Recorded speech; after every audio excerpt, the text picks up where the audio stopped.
просто внутри все сильнее и сильнее начинает шуметь.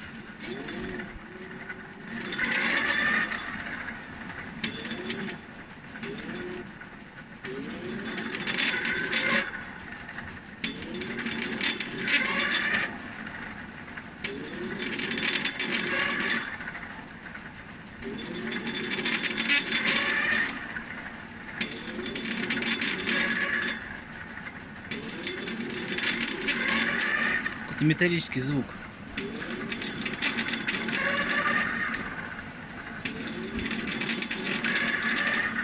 Даже без нагрузки.